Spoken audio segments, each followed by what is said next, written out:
Hello friends, எல்லாருக்கும் வணக்கம். Welcome back to my channel Meena's lifestyle. இன்றைக்கி நம்ம சேனலில் பார்க்க போகிற ரெசிபி வந்து பார்த்திங்கன்னா வாங்கிபாத் தான் பார்க்க போகிறோம். இந்த வாங்கிபாத் வந்து ரொம்ப டேஸ்ட்டான ஒரு ரெசிபி, ரொம்பவே நல்லாயிருக்கும். கண்டிப்பாக நீங்கள் ஒரு டைம்னாலும் ட்ரை பண்ணி பாருங்கள். இதை செய்கிறது வந்து ரொம்ப ஈஸி தான். இதுக்கு ஒரு மசாலா மட்டும் ரெடி பண்ணிட்டோம் அப்படின்னா ரொம்பவே ஈஸியாக பண்ணிடலாம். எப்படி பண்ணலான்னு சொல்லி பார்க்கலாம் வாங்க. ஃபஸ்ட்டு இந்த மசாலா ரெடி பண்ணுறதுக்கு 2 டேபிள் ஸ்பூன் அளவுக்கு கடலைப்பருப்பு சேர்த்துக்கிறேன். ஃபஸ்ட்டு கடலைப்பருப்பு சேர்த்து ஒரு பாதி அளவு வந்து நல்லா இது வந்து வறுபடணும். லோ ஃப்ளேமில் வச்சு நல்லா வறுத்துக்கோங்க. இது கூடவே 1 ஸ்பூன் அளவுக்கு உளுந்து சேர்த்துருக்கேன். ஃபஸ்ட்டு கடலைப்பருப்பு சேர்த்து ஓரளவுக்கு நல்லா வறுபட்டதுக்கு அப்புறமா நீங்கள் வந்து உளுந்து சேர்த்துக்கோங்க. அப்போ தான் வந்து 2 ஒரே டைமில் நம்மளுக்கு நல்லா பொன்னிறமாக வரும். ஸோ இப்போ பார்த்தீங்க அப்படின்னா நெக்ஸ்ட்டு நான் மிளகும் சீரகமும் சேர்க்க போகிறேன். 1/2 ஸ்பூன் அளவுக்கு மிளகு எடுத்திருக்கேன். 1 ஸ்பூன் அளவுக்கு சீரகம் எடுத்திருக்கேன். இதை சேர்த்துக்கலாம். இப்போ இதுவுமே 2 சேர்த்து நம்ம நல்லா வறுத்துக்கலாம். இது கூடவே வந்து பார்த்திங்கன்னா ஒரு துண்டளவுக்கு நான் பட்டை எடுத்திருக்கேன். கூடவே வந்து ஒரு 3 கிராம்பு எடுத்திருக்கேன். இது 2ஐயும் நம்ம சேர்க்க போகிறோம்.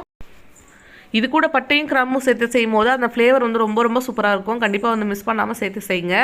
இப்போ இதெல்லாம் சேர்த்து நல்லா வந்து வறுத்துக்கலாம்.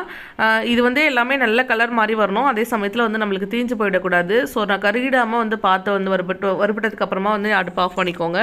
நான் இது எல்லாமே வந்து பார்த்திங்கன்னா லோ ஃப்ளேமில் வச்சு தான் வந்து வறுத்துட்ருக்கேன். அப்பப்போ வந்து மிக்ஸ் பண்ணி விட்டு நல்லா வந்து வறுபட்டதுக்கு அப்புறமா எடுத்துக்கலாம். ஸோ இதெல்லாம் வறுபட்டு வந்ததுக்கப்புறமா இது கூடவே வந்து பார்த்திங்கன்னா 1 ஸ்பூன் அளவுக்கு வந்து நான் வெந்தயம் எடுத்துருக்கேன். இதையும் சேர்த்து நல்லா வறுத்துக்கலாம். ஸோ இதே மாதிரி நீங்கள் ஒவ்வொரு பொருளாக வந்து சேர்த்து நல்லா வந்து வறுத்து எடுத்துக்கணும். ஒரே டைமில் எல்லாம் போட்டிங்க அப்படின்னா ஒவ்வொன்றும் வந்து வறுபடுற டைம் வந்து வெறியாகும். ஸோ அதுக்கு தகுந்த மாதிரி வந்து நம்ம சேர்த்து வறுத்துக்கணும்.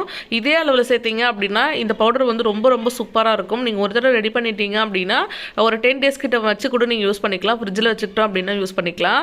இது ரொம்ப நல்லாயிருக்கும். இந்த ரெசிபி ஒரு தடவை ட்ரை பண்ணி பாருங்கள். இப்போ இது கூடவே வந்து பார்த்திங்கன்னா ஒரே ஒரு வரமிளகாய் சேர்த்துருக்கேன். இப்போ இது எல்லாமே நல்லா வறுபட்டுருச்சு. வரமிளகாய் சேர்த்து லைட்டாக வறுத்ததுக்கப்புறமா அடுப்பு ஆஃப் பண்ணிவிட்டு வேறு பிளேட்டில் மாற்றி வச்சுருக்கேன். அது நல்லா வந்து நம்மளுக்கு ஆறணும். இப்போ வேறு பிளேட்டில் மாற்றதுக்கப்புறமா நல்லா வந்து பார்த்திங்கன்னா தேங்காய் துருவல் எடுத்திருக்கேன். அந்த தேங்காய் துருவல் வந்து பார்த்திங்கன்னா ஒரு 1/4 முடியளவு நான் துருவி வச்சுருக்கேன். அதையும் இது கூட சேர்த்து இது வந்து நல்ல ஒரு கொரகொரப்பான பவுடராக அரைக்கணும். ஃபைனலாக அரைக்கும் போது பார்த்திங்கன்னா 1 ஸ்பூன் அளவுக்கு நான் காஷ்மீரி மிளகாத்தூள் சேர்த்துருக்கேன். மிளகாய் இருந்தது அப்படின்னா காஷ்மீரி மிளகாய் சேர்த்து அரைச்சிக்கோங்க. நல்ல கலர் வரும். ஸோ அதனால தான் நான் காஷ்மீரி மிளகாத்தூள் இருந்தது அதை சேர்த்து அரைச்சிருக்கேன். இப்போ இந்த பவுடர் நம்மளுக்கு ரெடியாக இருக்குது. அடுத்தது எப்படி செஞ்சலான்னு பார்க்கலாம் வாங்க. இந்த பவுடர் மட்டும் ரெடியாக இருந்தது அப்படின்னா ரொம்பவே சட்டுன்னு செஞ்சிடலாம். நெக்ஸ்ட்டு இந்த ரெசிபி செய்கிறதுக்காக நல்ல ஒரு பெரிய ஸ்பூனில் 3 ஸ்பூன் அளவுக்கு வந்து பார்த்திங்கன்னா நீங்கள் ஆயில் சேர்த்துக்கோங்க. குக்கிங் ஆயிலே வந்து சேர்த்துக்கலாம். கடலை சேர்த்தோம் அப்படின்னாலே போதும். இப்போது எண்ணெய் நல்லா சூடானதுக்கப்புறமா ஒரு கைப்பிடி அளவுக்கு நான் வந்து வேர்க்கடலை சேர்த்துக்கிறேன். அந்த வேர்க்கடலை வந்து பார்த்திங்கன்னா ரொம்ப சூப்பராக இருக்கும். இது கூட சேர்த்து சாப்பிடும் போது கண்டிப்பாக வந்து சேர்த்துக்கோங்க. இப்போ லோ ஃப்ளேமில் வச்சு நல்லா வந்து வறுத்து எடுத்துக்கலாம். இப்போ எனக்கு வந்து இந்த வேர்க்கடலை ஓரளவுக்கு வந்து நல்லா வறுபட்டு வந்ததுக்கப்புறமா இதில் வந்து நான் கடுகு சேர்க்க போகிறேன். தேவையான அளவுக்கு வந்து கடுகு சேர்த்துக்கோங்க. கடுகு சேர்த்து நல்லா வந்து பொரிய விட்டுறலாம். இந்த பவுடர் மட்டும் இருந்தது அப்படின்னா இதுக்கப்புறம் சேர்க்கப்படுற இன்க்ரீடியன்ஸ் எல்லாமே ரொம்ப கம்மியான இன்க்ரீடியன்ஸ் தான். ரொம்பவே சூப்பராக இருக்கும். இப்போ கடுகு சேர்த்துட்டு ஒரு தடவை கிண்டி விட்டுக்கிறேன். கடுகெல்லாம் வந்து எனக்கு நல்லா பொரிஞ்சு வந்ததுக்கப்புறமா அடுத்தது வந்து நான் பச்சை மிளகாய் சேர்க்க போகிறேன். பச்சை மிளகாய் எந்தளவுக்கு சேர்க்கணும் அப்படின்னு சொல்லி பார்த்திங்கன்னா நம்ம ஆல்ரெடி வந்து ஒரே ஒரு வரமிளகாய் சேர்த்துருக்கோம் இல்லையா. ஸோ அந்த காரத்தையும் வந்து கன்சிடர் பண்ணிவிட்டு அதுக்கப்புறமா சேருங்க. நான் வந்து 4 பச்சை மிளகாய் வந்து கீறிட்டு சேர்த்துருக்கேன். உங்களுடைய காரத்துக்கு தகுந்த மாதிரி நீங்கள் அட்ஜஸ்ட் பண்ணிக்கோங்க. ஆல்சோ வந்து நம்மளுக்கு மிளகு காரமும் இருக்கும். அதெல்லாம் வந்து யோசிச்சுட்டு அதுக்கு தகுந்த மாதிரி நீங்கள் வந்து பச்சை மிளகாய் சேர்த்துக்கணும். நான் 4 பச்சை மிளகாய் சேர்த்துருக்கேன். இதெல்லாம் சேர்த்ததுக்கப்புறமா நல்லா கிண்டி விட்டுக்கலாம்.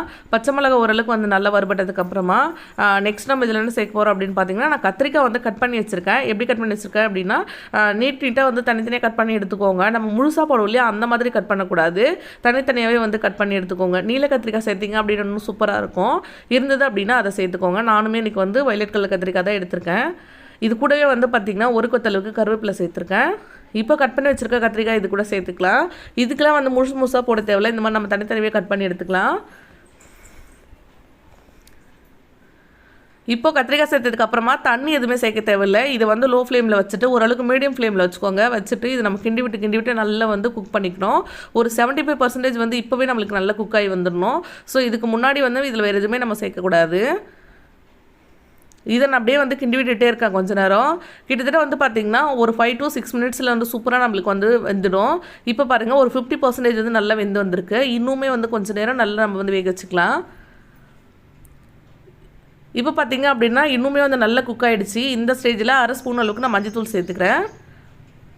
இப்போ இதை வந்து நல்லா மிக்ஸ் பண்ணி விட்டுடலாம். இன்னும் கொஞ்சம் வந்து நம்மளுக்கு குக்காய் வந்ததுக்கப்புறமா நம்ம புளி தண்ணி சேர்க்க போகிறோம். நல்லா வந்து புளி வந்து ஊற வச்சு எடுத்துக்கோங்க, ஒரு பெரிய லெமன் சைஸ் அளவுக்கு. அதோட பல்ப் மட்டும் நீங்கள் கலெக்ட் பண்ணி வச்சுக்கோங்க. இப்போ பார்த்தீங்க அப்படின்னா நல்லாவே குக் ஆகிடுச்சு. இது மாதிரி ஒரு 70% மேலே நல்லா குக் ஆனதுக்கப்புறமா புளி தண்ணி சேர்த்துக்கலாம்.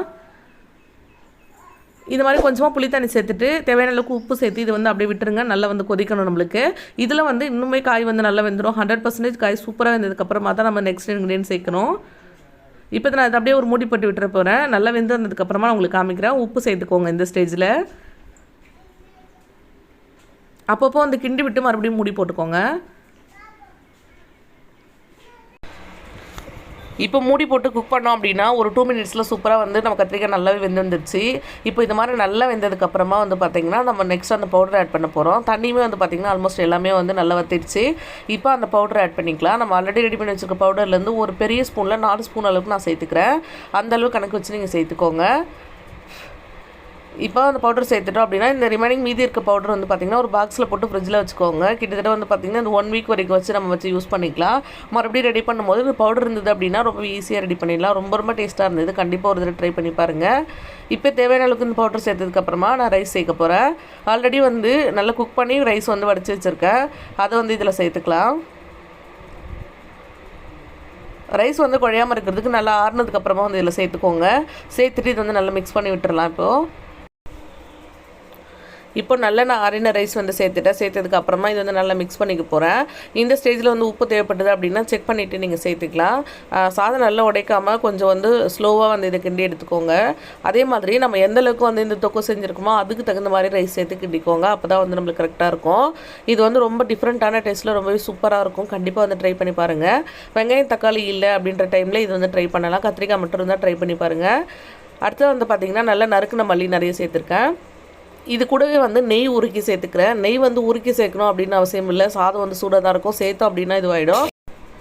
நான் வந்து ஃப்ரிட்ஜில் வச்சுருந்தால ரொம்ப உறைஞ்சி போச்சு. ஸோ அதனால் வந்து நான் மெல்ட் பண்ணி சேர்த்துருக்கேன். நீங்கள் நான் அப்படியே வந்து சேர்த்துக்கோங்க. நல்ல பெரிய ஸ்பூனில் 2 ஸ்பூன் அளவுக்கு நெய் சேர்த்து மிக்ஸ் பண்ணிங்க அப்படின்னா ரொம்ப சூப்பராக இருக்கும்.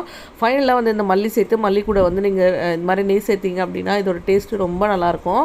கண்டிப்பாக ட்ரை பண்ணி பாருங்கள். இது வந்து லஞ்ச் பாக்ஸ் கூட கொடுத்து விடலாம். ட்ரை ஆகாது. ரொம்பவே நல்லாயிருக்கும். ட்ரை பண்ணி பார்த்துட்டு எப்படி வந்ததுன்னு சொல்லுங்கள். ஃபைனலாக வந்து பார்த்திங்கன்னா நம்மளோட வாங்கிபாத் வந்து ரெடி ஆகிடுச்சு. இந்த வாங்கிபாத் ரெசிபி வந்து பார்த்திங்கன்னா ரஞ்சித்காக நான் வந்து ஷேர் பண்ணியிருக்கேன். கண்டிப்பாக வந்து ட்ரை பண்ணி பாருங்கள். ரொம்பவே நல்லாயிருக்கும். எப்படி இருந்ததுன்னு சொல்லி கமெண்ட்டில் சொல்லுங்கள். இது கூட வந்து பார்த்திங்கன்னா வடகம் சேர்த்து சாப்பிட்டோம் அப்படின்னா சூப்பராக இருக்கும். இல்லை வந்து அப்பளம் சேர்த்து சாப்பிட்டு பாருங்கள். எப்படி வந்ததுன்னு சொல்லி மறக்காமல் கமெண்ட் பண்ணுங்கள். நம்ம சேனல் புதுசாக இருந்தீங்க அப்படின்னா சப்ஸ்கிரைப் பண்ணிக்கோங்க. வர வீடியோ எல்லாம் வந்து மிஸ் பண்ணாமல் பார்க்கலாம். இன்னொரு வீடியோவில் பார்க்கலாம். பாய்.